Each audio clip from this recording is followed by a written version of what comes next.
Assalamualaikum warahmatullahi wabarakatuh. Halo semuanya. Di sini kita akan membahas tentang bank sentral dan alat pembayaran. Berikut adalah pembahasannya. A. Bank sentral. 1. Pengertian bank sentral. Nama lain dari bank sentral adalah Bank Indonesia. Bank sentral merupakan pelaksanaan kebijakan moneter yang ditetapkan pemerintah. Bank sentral dipimpin oleh Dewan Gubernur.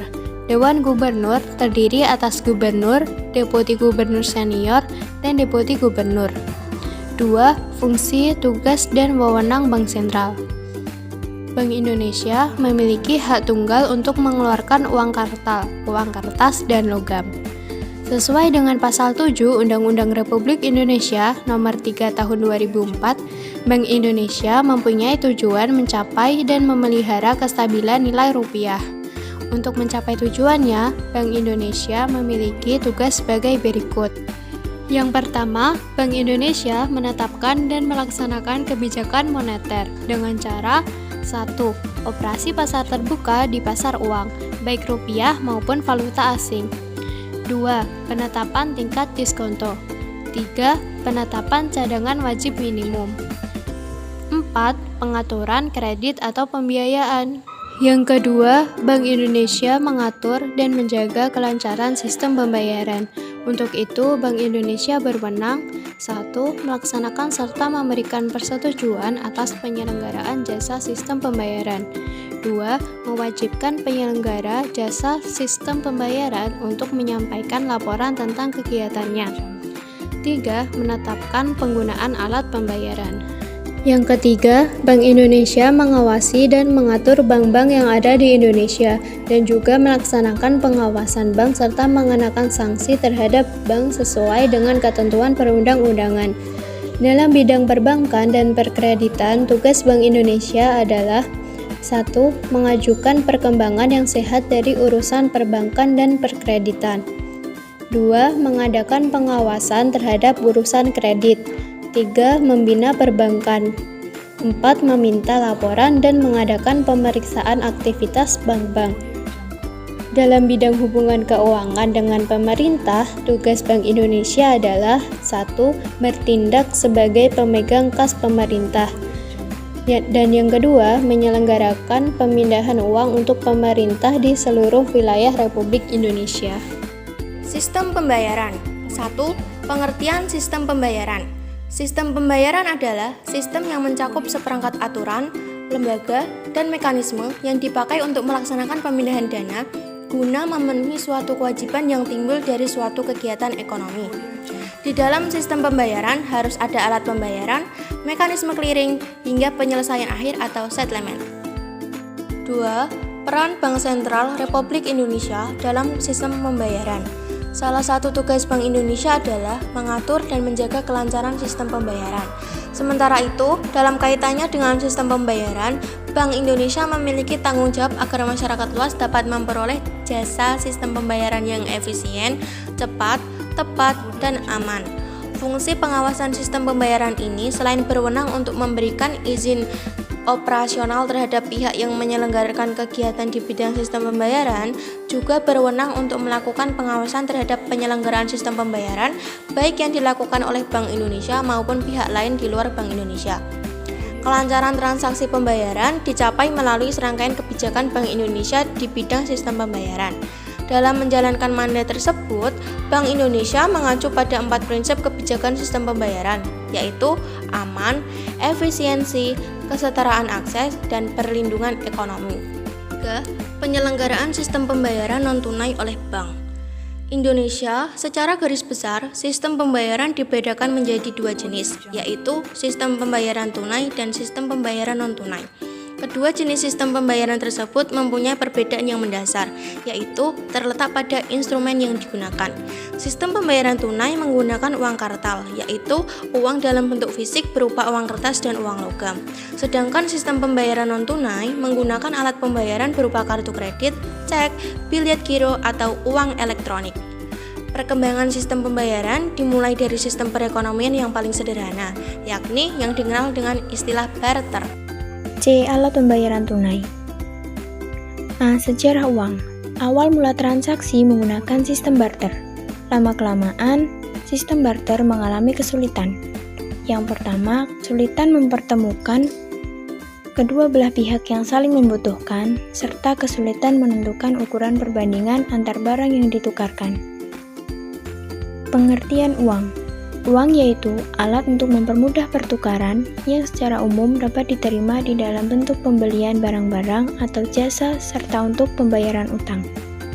Fungsi uang. 1. Sebagai alat tukar umum, yaitu sebagai alat pertukaran dan mengatasi kesulitan dalam pertukaran secara natural atau barter. 2. Sebagai satuan hitung, untuk menentukan nilai dari suatu barang atau jasa, serta menentukan besarnya harga. 3. Sebagai alat pembayaran, berfungsi untuk menentukan pembayaran berbagai transaksi, misal pembayaran pajak, iuran, dan lain-lain.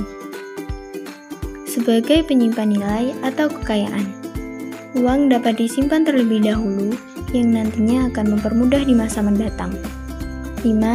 Sebagai pembayaran utang, untuk melakukan dan menentukan pembayaran kewajiban atau digunakan untuk standar pembayaran utang. D. Jenis uang.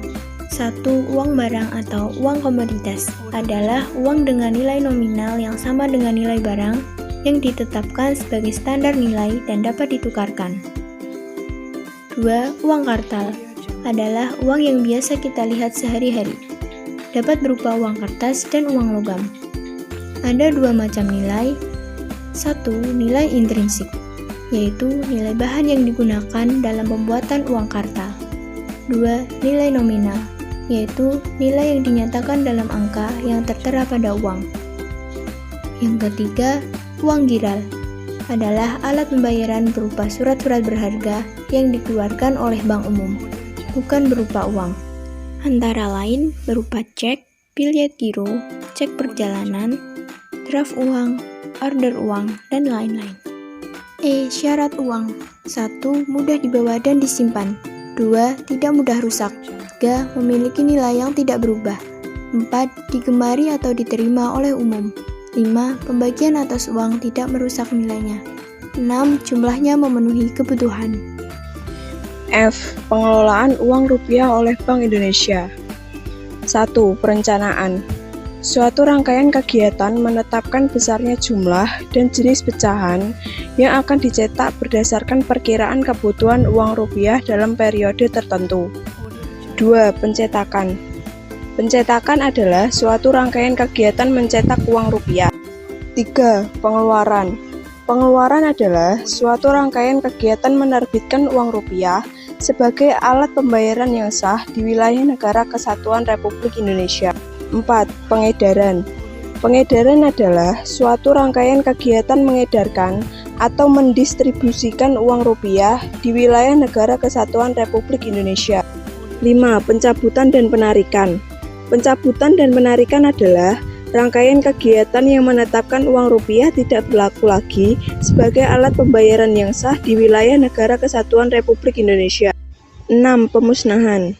Pemusnahan adalah suatu rangkaian kegiatan meracik, melebur, atau cara lain memusnahkan uang rupiah sehingga tidak menyerupai uang rupiah. G. Unsur pengaman uang rupiah. Dalam penetapan ciri-ciri uang, dianut suatu prinsip bahwa semakin besar nilai nominal uang, maka semakin banyak unsur pengaman atau security features dari uang tersebut sehingga aman dari usaha pemalsuan. Security features selain berfungsi sebagai alat pengaman, baik dalam kasat mata maupun tidak kasat mata, juga memiliki beberapa fungsi lain, antara lain sebagai berikut. 1. Fungsi estetika, agar uang tampak menarik. 2. Untuk membedakan antara satu pecahan dengan pecahan lainnya, atau antara satu mata uang dengan mata uang lainnya. Dalam melakukan pemilihan unsur pengaman uang kertas, pada umumnya mempertimbangkan dua hal utama sebagai berikut. 1.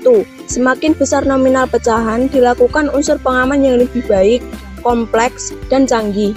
2. Unsur pengaman yang dipilih didasarkan pada hasil penentuan dan pertimbangan perkembangan teknologi. Adapun beberapa karakteristik tertentu yang perlu diperhatikan dalam uang logam rupiah, antara lain sebagai berikut.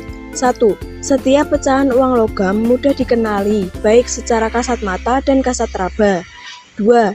Uang logam menggunakan bahan yang tahan lama dan tidak mengandung zat yang membahayakan. 3. Uang logam yang dikeluarkan dalam ukuran yang sesuai, tidak terlalu besar atau tidak terlalu berat. Pengelolaan keuangan. Pengelolaan keuangan adalah segala bentuk kegiatan administratif yang dilakukan dalam bentuk beberapa tahapan yang meliputi perencanaan, penyimpanan, penggunaan pencatatan, serta pengawasan yang kemudian diakhiri pelaporan keluar masuknya dana dalam sebuah instansi atau organisasi atau perorangan pada kurun waktu tertentu. Alat pembayaran non-tunai.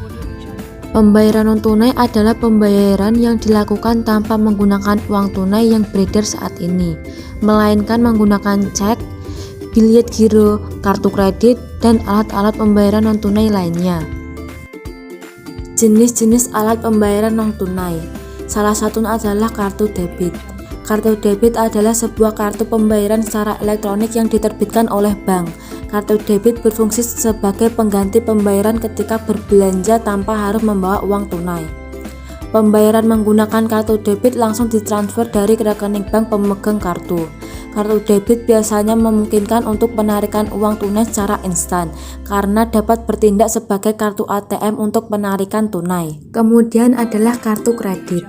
Sistem kartu kredit adalah suatu jenis penyelesaian transaksi retail dan sistem kredit yang namanya berasal dari kartu plastik yang diterbitkan kepada pengguna sistem tersebut.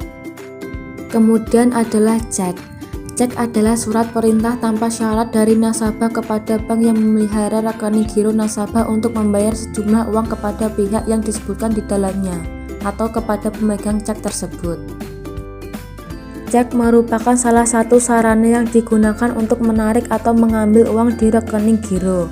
Fungsi dari cek adalah sebagai alat untuk melakukan pembayaran. Syarat hukum dan penggunaan cek sebagai alat pembayaran giral seperti yang diatur di dalam KUH Dagang pasal 178 adalah: pada surat cek harus tertulis cek. Surat cek harus berisi perintah tak bersyarat untuk membayar jumlah uang tertentu. Nama bank yang harus membayar atau tertarik. Penyebutan tanggal dan tempat cek dikeluarkan. Tanda tangan penarik. Selanjutnya adalah giro. Giro adalah berupa surat pemerintah untuk memindahbukukan sejumlah uang dari rekening seseorang kepada rekening orang lain. Giro diberikan oleh pihak pembayar ke banknya, yang selanjutnya akan mentransfer dana kepada bank pihak penerima langsung ke akun mereka. Setiap biljet giro harus memenuhi beberapa syarat normal, yaitu nama biljet giro dan nomor biljet giro yang bersangkutan, nama tertarik, perintah yang jelas dan tanpa syarat untuk memindahbukukan dana atas beban rekening penarik, nama dan nomor rekening pemegang, nama bank penerima, dana yang dipidanakan baik dalam angka maupun dalam huruf selengkap-lengkapnya, tempat dan tanggal penarikan, tanda tangan, nama jelas dan atau dilengkapi dengan kap atau stempel dengan persyaratan pembukaan rekening. Cukup sekian dari kami, semoga bermanfaat. Wassalamualaikum warahmatullahi wabarakatuh.